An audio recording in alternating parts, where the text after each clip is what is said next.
You know what time it is? Get into it! Get into it! Yes! Hello, darlings. It's story time with Chris. What's up? Drink my tea.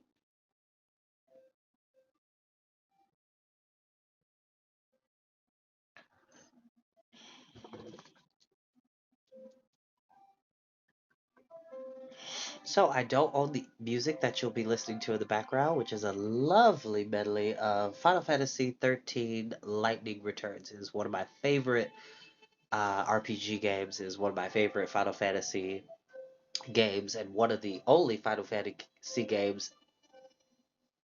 at the date of this recording, at the start of this recording, it is the only Final Fantasy game that has a full length trilogy.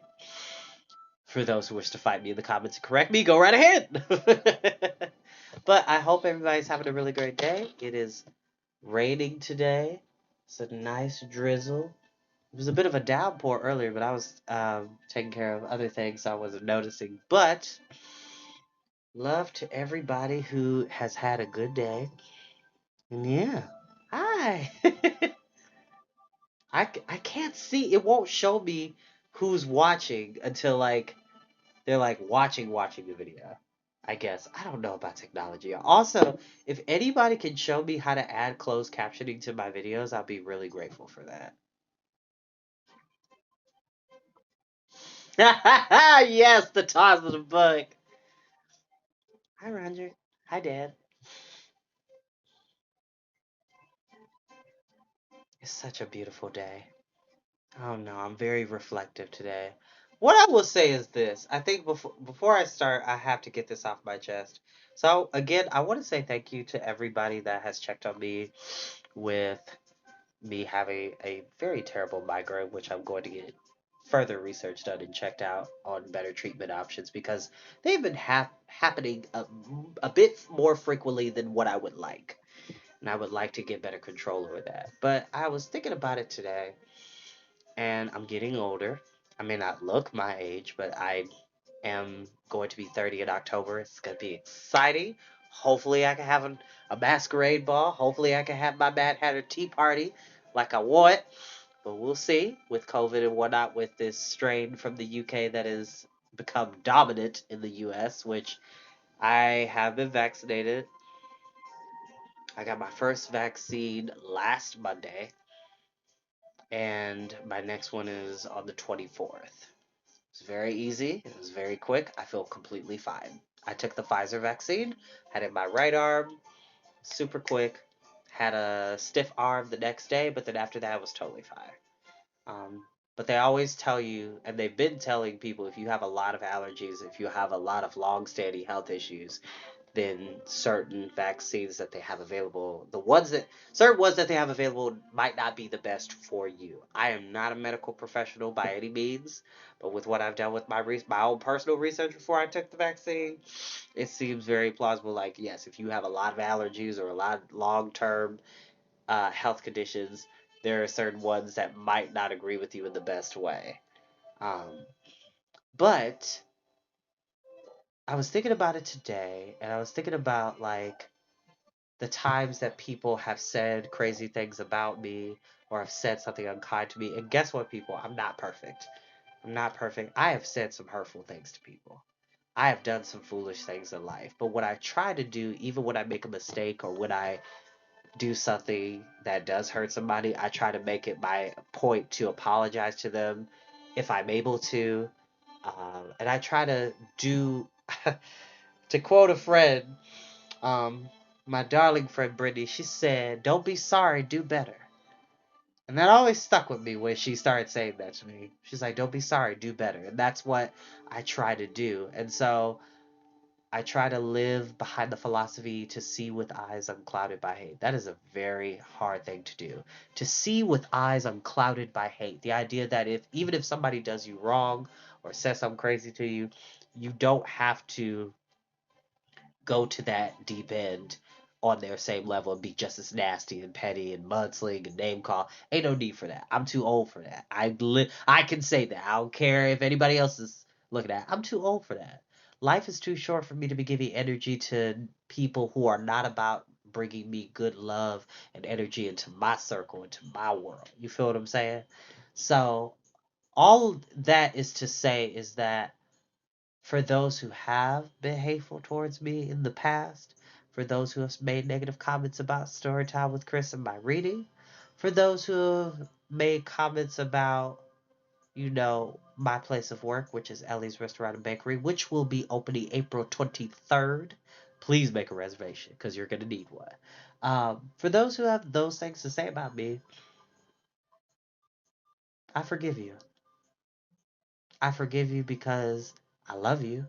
I want good things for you. I don't wish any ill will even on people that have done me wrong. I try to do my best to not let those attachments drown me because when you don't forgive somebody, they have power over you. And I refuse to let anybody have power over me, no matter what, because I'm my own person. And the world is my oyster. And I want to spread love and goodness and positivity because it's possible, people. Love is free, kindness is free, compassion is free. And what we will learn in our next chapter is another form of compassion that I think everybody needs a lesson in. Everybody always tells me around town, and even in other parts when I'm in Dayton or if I see a regular customer from Columbus or Cincinnati, like, oh, you're so fantastic at your job. Oh, you're just this and that. Nothing anything that I do is, nothing of what I do is difficult. Anybody is capable of doing what I do for people. Story time with Chris, or serving or singing to people. Anybody is capable of doing what I do. I'm not special in that regard. I have tons of colleagues and dear friends who can sing way better than I can, who can act their butts off, who can dance till the dawn comes. But I always tell people I'm just doing my job as a human being, being kind to somebody else. That's my job, to be good to somebody else. And everybody's capable of doing it. It's whether or not you'll act on it is the question. But I just wanted to get that out of the way. Parents, it's always good to talk to your children about being honest with themselves and recognizing that, yes, we do make mistakes. We are going to say things that are hurtful to people. But my dad always taught me, and I can quote him on this, he was like, you should never go to bed angry. It doesn't matter what somebody said to you. Go and apologize. Not for them, but for you. Never go to bed angry. And I try to do that. And yes, there are times where, you get caught up and people say crazy things to you. You just want to pop off and be mad too.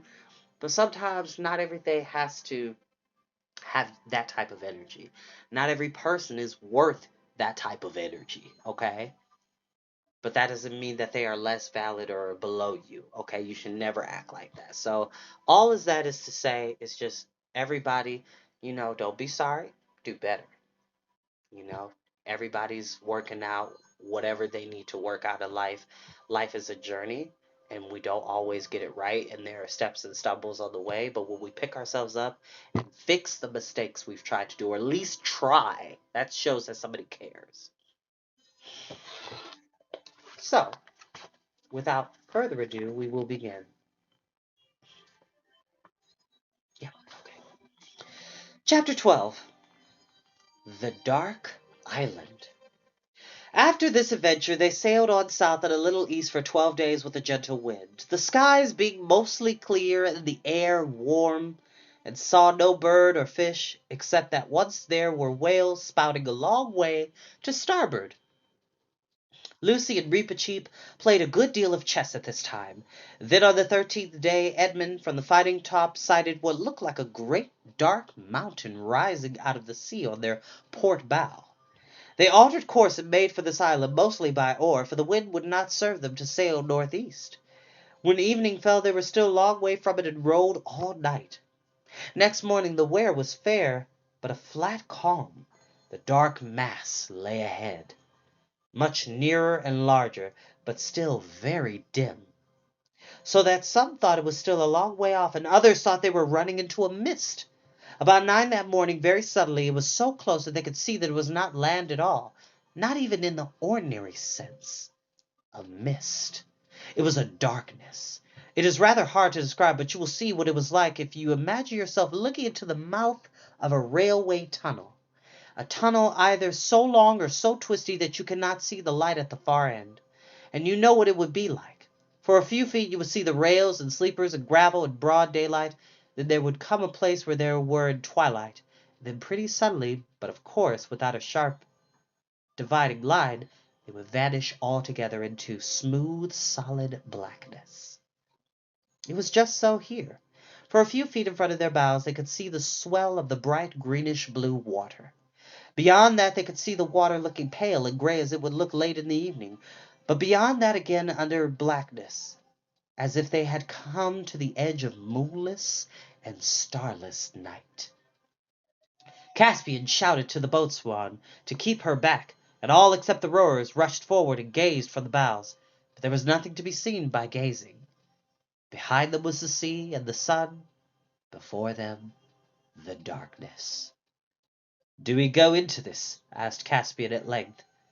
"Not by my advice," said Drinian. "The captain's right," said several sailors. "I almost think he is," said Edmund. Lucy and Edmund didn't speak, but they felt very glad inside at the turn things seemed to be taking. But all at once the clear voice of Reepicheep broke out upon the silence. "And why not?" he said. "Will someone explain to me why not?" No one was anxious to explain, so Reepicheep continued. "If we were addressing peasants or slaves," he said, "I must suppose that this suggestion proceeded from cowardice. But I hope it will never be told in Narnia that a company of noble and royal persons in the flower of their age turned tail because they were afraid of the dark." "But what manner of use would it be plowing through that blackness?" asked Drinian. "Use!" replied Reepicheep. "Use, captain! If by use you mean filling our bellies or our purses, I confess it will be no use at all. So far as I know, I would not set sail to look for things useful, but to adventure as ever I have heard of. And here, if we turn back, no little impeachment of all our honors." Several of the soldiers said things under their breath that sounded like "honor be blowed," but Caspian said, "Oh, bother you, Reepicheep. I almost wish we never left you home. All right, if you put it that way, I suppose we shall have to go, unless Lucy would rather not." So, yeah, this is what they are sailing into. You can't even see beyond it. It's just okay. If anybody has ever read or ever seen the Never-Ending Story, The Nothing, that's basically what this is similar to.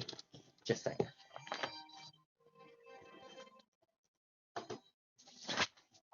Lucy felt that she would very much rather not, but what she said out loud was, "I'm game." "Your Majesty will at least order lights," said Jordan. "By all means," said Caspian. "See to it, Captain." So the three lanterns at the stern and the prow and the masthead were all lit, and Drinian ordered 2 torches amidships. Pale and feeble they looked in the sunshine. Then all the men, except some who were left below at the oars, were ordered on deck and fully armed and posted in their battle stations with swords drawn. Lucy and 2 archers were posted on the fighting top with bows bent and arrows on the string. Rheinelf was in the bows with his line ready to take soundings. Reepicheep, Edmund, Eustace, and Caspian, glittering in mail, were with him. Drinian took the tiller. "And now, in Aslan's name, forward!" cried Caspian. "A slow, steady stroke, and let every man be silent and keep his ears open for orders."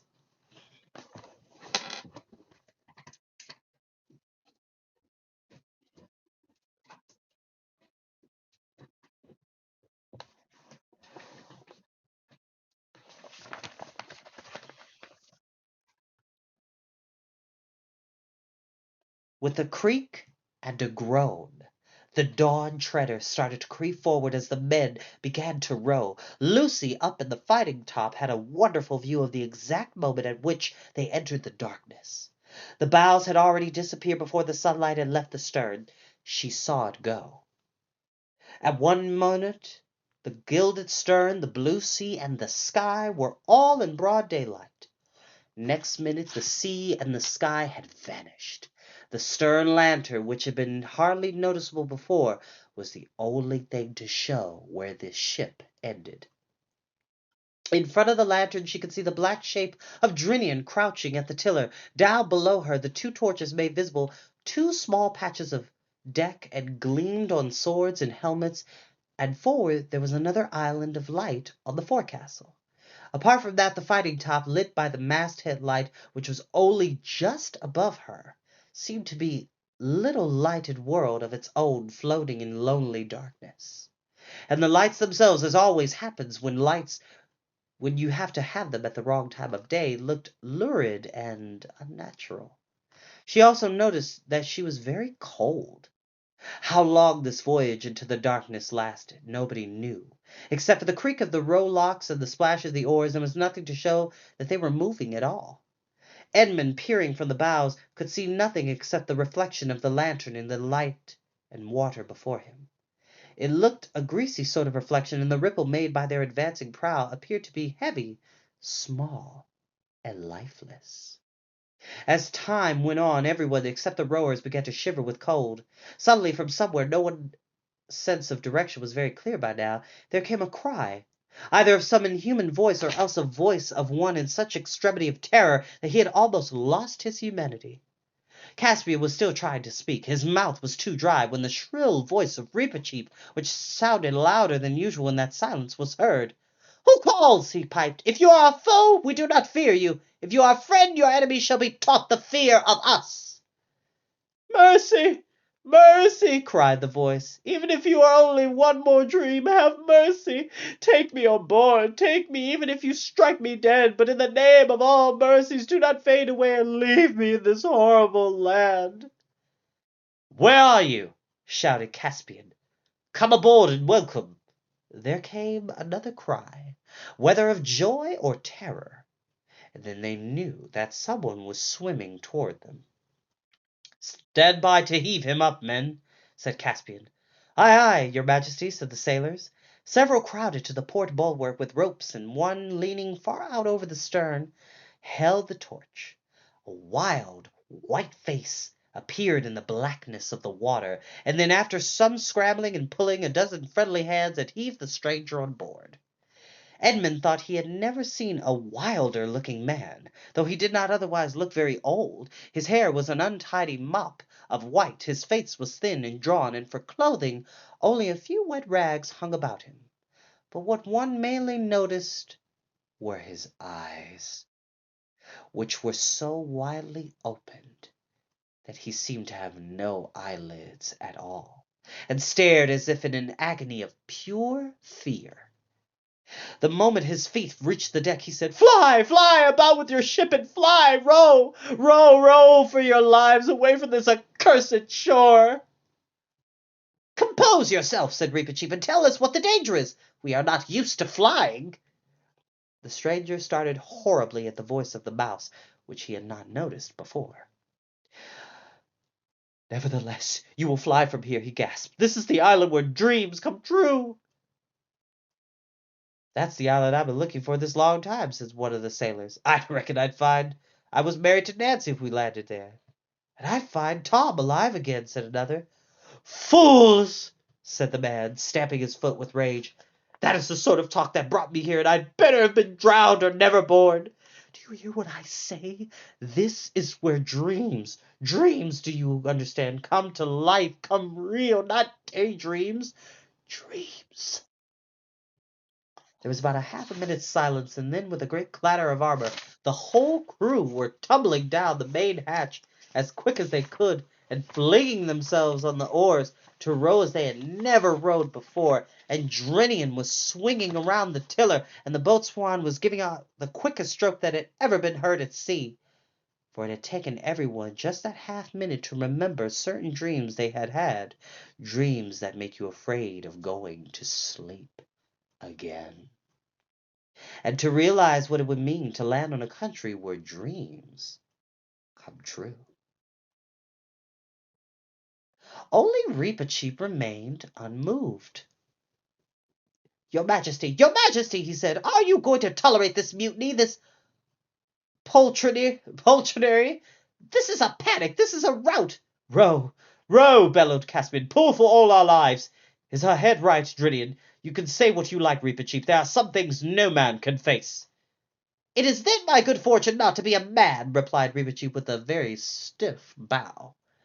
Lucy from up aloft had heard it all. In an instant that one of her own dreams, which she had tried hardest to forget, came back to her as vividly as if she had only just woken from it. So that was what was behind them on the island. In the darkness. For a second she wanted to go down to the deck and be with Edmund and Caspian. But what was the use? If dreams began coming true, Edmund and Caspian themselves might turn into something horrible just as she reached them. She gripped the rail of the fighting top and tried to steady herself. They were rowing back to the light as hard as they could. It would be all right in a few seconds. But oh, if only it could be all right now. Though the rowing made a good deal of noise, it did not quite conceal the total silence which surrounded the ship. Everyone knew it would be better not to listen, but to strain his ears for any sound from the darkness. But no one would help listening, and soon everyone was hearing things. Each one heard something different. "Do you hear a noise like a pair of scissors opening and shutting over there?" Eustace asked Rhino. "Hush! I can hear them crawling up the sides of the ship." "It's just going to settle on the mast," said Caspian. "Ugh," said a sailor. "There are the gongs beginning. I knew they would." Caspian, trying not to look at anything, went aft to Drinian. "Drinian," he said low, very low voice. "How long do we take rowing in? I mean rowing to where we picked up the stranger?" "5 minutes, perhaps," whispered Drinian. "Why?" "Because we've been more than that already trying to get out." Drinian's hand shook on the tiller and a line of cold sweat ran down his face. The same idea was occurring to everyone aboard. "We shall never get out," moaned the rowers. "He's steering us wrong. We're going round and round in circles. We'll just never get out." The stranger, who had been lying in a huddled heap on the deck, sat up and burst out into a horrible screaming laugh. "Never get out! Never get out! That's it, of course. We shall never get out. What a fool I was to have thought they would let me go as easily as that. No, no, we shall never get out." Lucy leant her head on the edge of the fighting top and whispered, "Aslan, Aslan, if you ever loved us at all, send us help now." The darkness did not grow any less, but she began to feel a very, very little better. After all, nothing has really happened to us yet, she thought. "Look!" cried Rhino's voice hoarsely from the bows. There was a tiny speck of light ahead, and while they watched, a broad beam of light fell from it upon the ship. It did not alter the surrounding darkness, but the whole ship was lit up as if by searchlight. Caspian blinked, stared round, saw the faces of his companions, all with wild, fixed expressions. Everyone was staring in the same direction. Behind everyone lay his back upon the black, sharply edged shadow. Lucy looked along the beam and presently saw something in it. At first it looked like a cross, then it looked like an airplane. Then it looked like a kite, and at last, with a whirling of wings, it was right overhead and was an albatross. It circled 3 times round the mast, and then perched for an instant on the crest of the gilded dragon at the prow. It called out in a strong, sweet voice what seemed to be words that no one understood. After that it spread its wings, rose, and began to fly slowly ahead, bearing a little to starboard. Drinian steered after it, not doubting that it offered good guidance. But no one except Lucy knew that it circled the mast and had whispered to her. "Courage, dear heart," said the voice. She felt sure was Aslan's, and with the voice a delicious smell breathed in her face. In a few moments the darkness turned into a grayness ahead, and then almost before they dared to begin hoping, they had shot out into the sunlight and were in the warm blue world again. And all at once, everybody realized that there was nothing to be afraid of, and never had been. They blinked their eyes and looked about them. The brightness of the ship helped astonish them. They had half expected to find that the darkness would cling to the white and the green and gold in the form of some grime or scum. And then first one and then another one began laughing. "I reckon we've made pretty good fools of ourselves," said Rhino. Lucy lost no time in coming down to the deck, where she found the others all gathered round the newcomer. For a long time he was too happy to speak, and could only gaze at the sea and the sun and feel the bulwarks and the ropes, as if to make sure he was really awake, while tears rolled down his cheeks. "Thank you," he said at last. "You've saved me from— But I won't talk of that. And now let me know who you are. I am a Telmarine of Narnia, and when I was worth anything men called me the Lord Roop." "And I," said Caspian, "am Caspian, king of Narnia, and I sail to find you and your companions, who are my father's friends." Lord Roop fell on his knees and kissed the king's hand. "Sire," he said, "you are the man in all the world I most wish to see. Grant me a boon." "What is it?"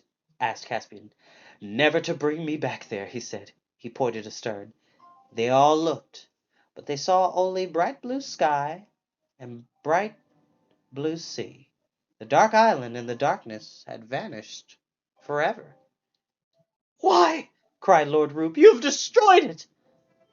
"I don't think it was us," said Lucy. "Sire," said Gwydion, "this wind is fair for the southeast. Shall I have our poor fellows up and set sail? And after that every man who can be spared to his hammock?" "Yes," said Caspian, "and let there be grog all round. Hi-ho! I feel I could sleep the clock round myself." So all afternoon, with great joy, they sailed southeast with a fair wind, but nobody noticed when the albatross had disappeared. And that is where we will end today. We don't have that much longer, y'all. We have 3 chapters left. And I thank you all for watching. I thank you all for taking the time to hear me rant and talk about my day and things that are on my mind. Like I said, please, please, please, please, please, please, as I've said many times before in previous videos, please subscribe to my YouTube channel. It is Storytime with Chris. You can look up most of my videos on YouTube, and I've put links on my page for you to be able to find them. Please, I need 1,000 subscribers in order to go live on YouTube so I can record my videos there and put them on there more efficiently and easily. So, thank you all so much, y'all. I'll see y'all later. Have a great night.